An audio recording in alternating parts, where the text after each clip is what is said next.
আমি এক কথায় বলবো যে ১২৫ সিসি কিং হলো এই বাইক। ১২৫ সিসির কিং, হ্যাঁ আমি আবারও বলতেছি ১২৫ সিসির কিং হলো এই হিরো এক্সট্রিম 125। টিভিএস রাইডার যেটা আছে ভাই, ওটাও অনেক পাওয়ারফুল, ওটা অনেক এটাকে বিট করতে পারবে, এটা ঠিক। বাট ভাই এর যে ফিচারগুলো আছে এর সাথে কিন্তু কখনোই টিভিএস রাইডার পারবে না, রাইডার না রেইডার যেই হোক, ওটার নাম আমি ঠিক উচ্চারণ করতে পারতেছি না, ওটা এর সাথে পারবে না। সো এখন ডিসিশন আপনার যে আপনি ১২৫ সিসির বাইক নেবেন নাকি ১৬০ সিসির বাইক নেবেন। তবে আমার মনে হয় ভাই এই বাজেটে যাদের মাথা ঠান্ডা আছে ভাই আপনারা এই বাইকটা নিতে পারেন।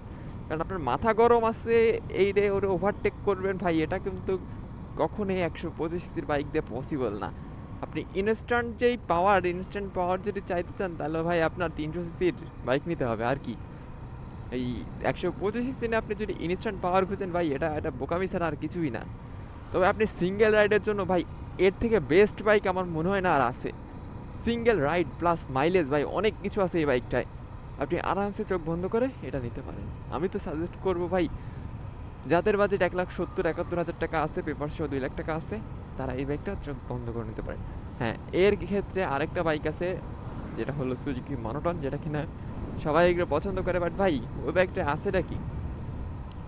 ওই বাইকটায় না আছে ডিস্ক ব্রেক, না আছে এবিএস, ডিস্কই নাই ভাই, এবিএস তো দূরের কথা। মাইলেজ ৩৫, ৩৭, ৪০ এমন। এছাড়া তো ভাই আমার কাছে তেমন কিছুই লাগে না। হ্যাঁ, ওটা একটু পাওয়ার একটু বেশি পাবেন এর থেকে, বাট এছাড়া আমার কাছে তেমন কিছুই মনে হয় না যে ওটাই আছে। আর ওখানে সব থেকে বড় সমস্যা হলো ওটার দাম ২,৫,০০০ টাকা আর এটার দাম হলো ১,৭০,০০০ টাকা।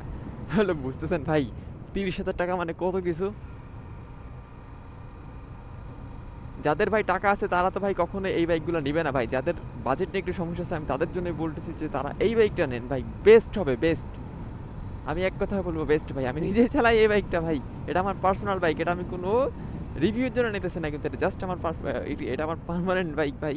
এরপরে যদি বাইক লাগে আমি অন্য একটা কিনে নেবো, বাট ভাই এটা বেচার কোনো প্ল্যান নাই আমার।